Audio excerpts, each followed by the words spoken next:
ये मूर्ति नहीं है, ब्रह्म कुमारी बहनों का लाइव बैठा हुआ वीडियो है। नवरात्रि के मनोविकारों को जीतने का प्रयास करना चाहिए। नवरात्रि की रस्में हमारी दिव्यता को जगाने के बारे में बहुत ही कुछ बताती है। नवरात्रि में अपनी आंतरिक शक्तियों का अनुभव करना चाहिए। नवरात्रि में शक्तियों की पूजा की जाती है, लेकिन शक्ति की प्राप्ति के लिए योग लगाकर अपनी आत्मा की ज्योति जगानी चाहिए। नवरात्रि में शक्तियों को तपस्विनी, ब्रह्मचारिणी इत्यादि माना गया है, लेकिन स्वयं केवल नवरात्रों में ही ब्रह्मचार्य का पालन करने फिर से प्रतीत होता है। नवरात्रि में शक्ति के 9 रूपों की पूजा की जाती है। इसमें 9 दुर्गे या नवरात्रि कहते हैं।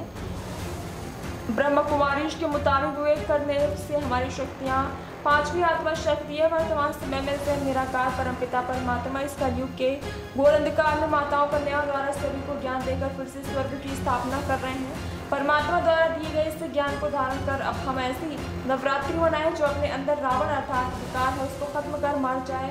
यही है सच्चा दशहरा मनाना। भैया, दिवाली, नवरात्रि और दशहरा में यहाँ के प्रदेशवासियों को आप क्या संदेश देंगे? ओम शांति। देखिए, जो भारत के जो भी त्यौहार जो हम मनाते हैं वो उसका एक बहुत ही आध्यात्मिक रहस्य है। मात्र ये मनोरंजन का साधन नहीं है, बल्कि स्वयं के विकास का एक साधन है।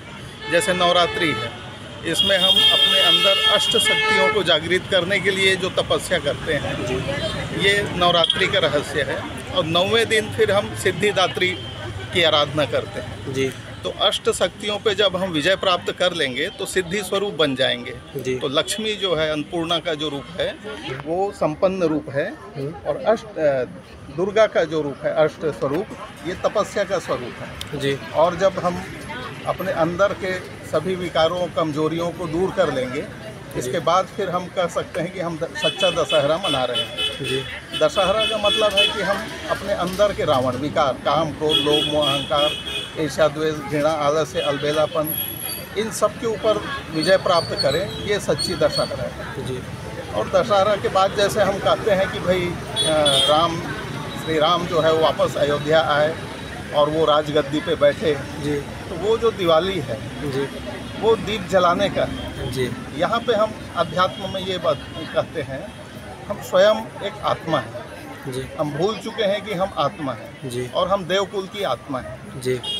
उस देव स्वरूप को हमको जागृत करना है। जब आत्मा की ज्योति जलेगी तब हम सच्चे अपने आत्मा जो है शरीर के सिंहासन पे विराजमान होगी जी। और जब इस जन्म में जब हम अपने अधिकार, स्वराज्य अधिकारी बनेंगे तो निश्चित रूप से जो आने वाला समय है जी, जिसको हम राम राज्य कहें या सतयुग कहें, उसमें फिर हम देवी देवता के रूप में जन्म ले सकते हैं जी। बहुत सहज है। और यही ब्रह्मा कुमारी इसका संदेश है कि जो परमात्मा आ गए हैं यहाँ पे इस धरा पे, वो सतयुग को इस धरती पे लाएंगे ही। और जितना हम मददगार बनेंगे परमात्मा का, उतना ही हम अपना भाग्य बनाएंगे जी। ओम शांति। अपना परिचय बताएंगे भैया? हाँ, मैं ब्रह्मा कुमार भूषण, और करीब 12 सालों से मैं यहाँ पे राजयोग का अभ्यास कर रहा हूँ जी। मैं अभी वर्तमान में विद्युत वितरण कंपनी में अधीक्षण यंत्री के पद पे हूँ जी। और वहाँ भी सेवा दे रहा हूँ और यहाँ भी राजयोग की तपस्या करता हूँ जी। बिल्कुल। ओके भैया, झांकी पहले कहाँ थी और अभी कहाँ गए?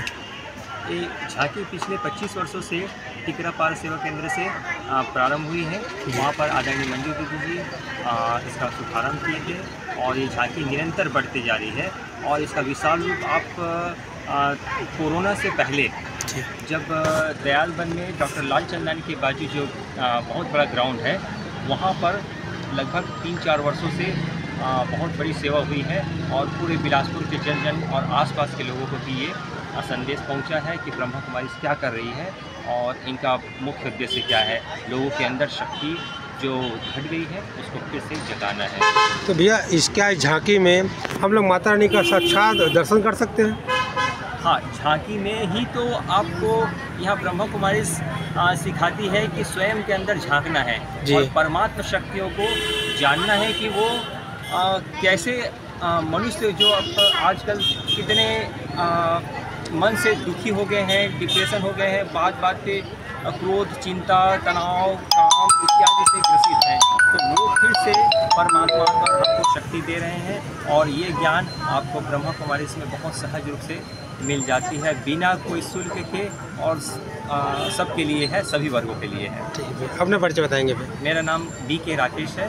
मैं भी लगभग 24 वर्षों से यहाँ जुड़ा हूँ और जिसका लाभ मुझे मिल रहा है। जी, ओके जी। दीदी बताएंगे नवरात्रि में उपलक्ष्य में आप प्रदेशवासियों को क्या संदेश देंगे?